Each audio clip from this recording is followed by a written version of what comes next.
So it was Pat, wasn't it? Yeah. Yeah. It's, sometimes we kind of run into meetings so many people. That's right. I don't even know your name. Ricki. Ricki. Yeah. Thanks for letting me into your home. Yeah. That's all right.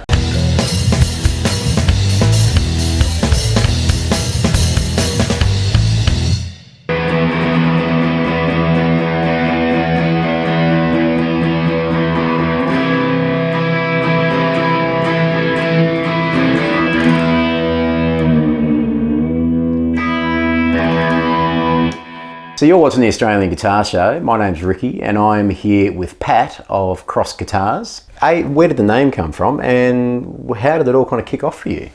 Okay, well, firstly, Cross is my surname. That makes sense. It makes sense. I guess it started off when I was probably about 13 and I made a guitar with my dad as a sort of a school project. I didn't really lose the enthusiasm to keep building after we finished that one. So you were 13 when you did that with your dad? Yeah. And what kind of vibe was that build? It was it was back when I was sort of into sort of bands like Metallica and stuff, you know. Nothing wrong with that. Well, yeah, well, I'm still into Metallica. Yeah. Early Metallica. Early, yeah. First 3 albums. Yeah. I wanted to make one of those Explorers, like a James Hetfield Explorer, but I think I ended up making some. It looks a bit like a BC Rich Warlock, and it was made from Tasmanian. I use a lot of Tasmanian timbers. With the Tasmanian wood, are you from Tasmania? Yeah. Right, which part? Hobart. When did you hit into Melbourne? I've been here 13 years. Yeah, right. Yeah, and for the first few years I didn't have access to a workshop or anything, so I would routinely fly back down to Tasmania and use my dad's shed, and then I eventually got a space over here, and I've been able to do this properly in Melbourne for probably about 7 or 8 years now. Wow, so full time? Ideally that would be great, but at this stage it's whenever I have a day off from my other job. You exclusively build, or do you do servicing and repairs as well? Yeah. People always come to me with it's usually wiring issues or just basic setups. And who would you say your influences are? I'm definitely influenced by offset Fender guitars, like the Jaguars, the Mustangs, the Jazz Masters. On the one beside you there, has that got a model name? Not yet. Not yet? If you can think of something that you're more than welcome to name it. Yeah, this was my own design, and it's obviously got sort of the Jaguar sort of shape here, but this part here is kind of unique in that it's sort of an Italian influence, like Echo. The old Echoes, yeah. Yeah, so that's where that comes from. There's a bit of Maton to it, and what's it? Ibanez Jet King guitar. Yeah. So they've got that split pick guard. On their guitars. Is that a like an ash binding? Celluloid ivory. It's a nitrocellulose sunburst. The top's sort of a blackwood cap on top of Tasmanian King Billy pine. So it's a lot softer, so I put a harder top on it with the binding. And what pickups are you running in there? These are Guitar Fetish metal foil humbuckers. Yeah, cool. And the bridge, you're designing those yourself?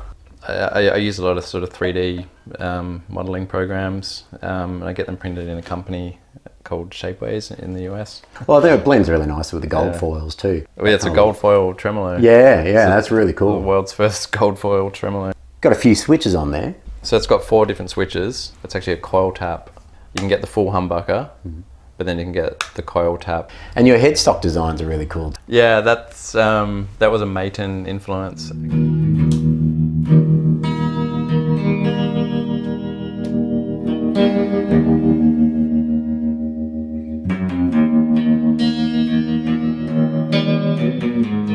When I first saw this, I just kind of went a bit gaga for it.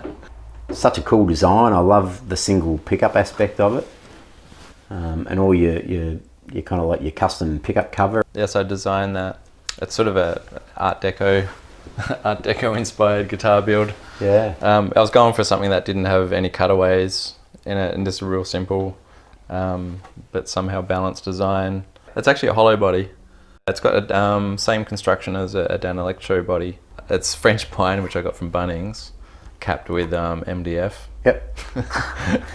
And then the neck is Tasmanian oak. So I did it on a budget just to see if I could come up with a quality guitar. Like a Sears Roebuck vibe. Yeah, exactly. Yeah, that's awesome, man. And the finish, the gunmetal grey finish, it's actually vinyl wrap. I wouldn't have picked it just by looking at it. It was another experiment because winters in Melbourne, I can't do any spray painting really at all. And so I was like, oh cool, I can make them quite quickly if I just put vinyl wrap on them. But that's actually anti-grip tape that you can get to...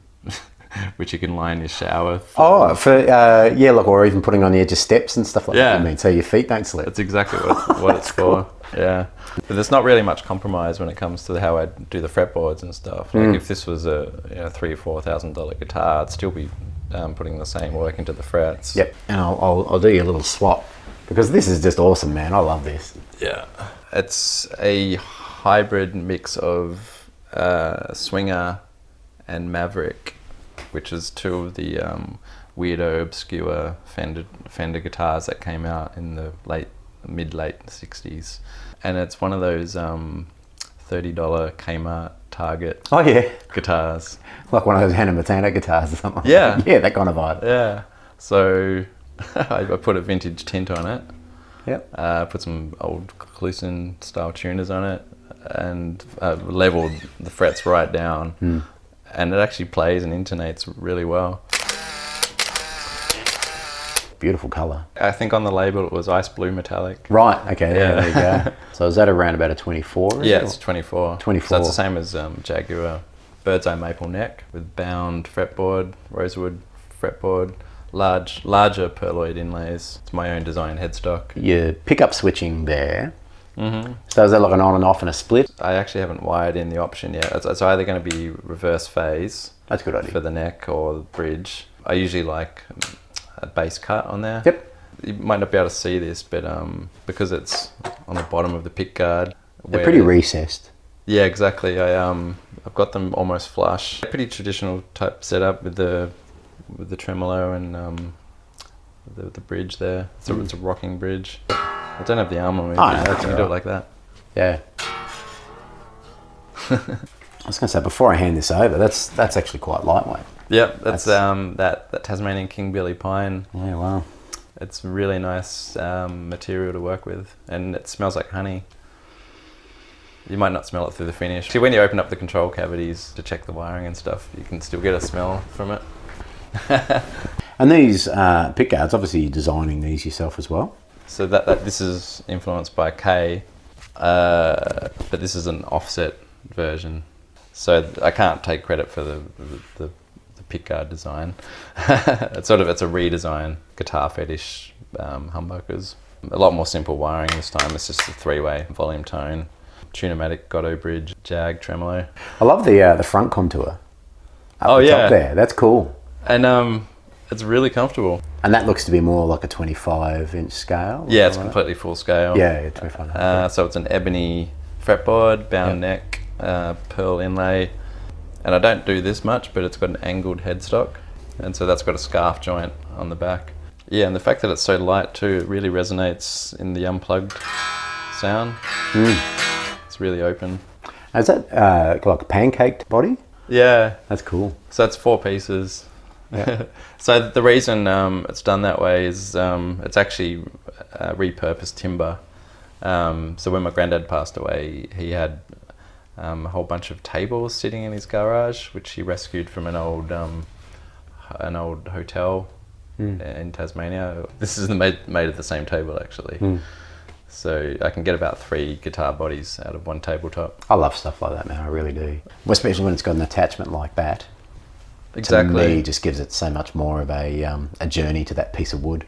I like minimal options too. I don't know if you've noticed, but most of the ones I've built, it's usually just volume and tone. Yeah, so people can find you on Instagram? Yeah, Instagram's the best. Yeah, so just as Cross Guitars? Yep. Yeah, I've got my email address on there, so just contact me through my email or through Instagram. Yeah, cool, man. Thanks for hanging out. Thanks for showing me your stuff.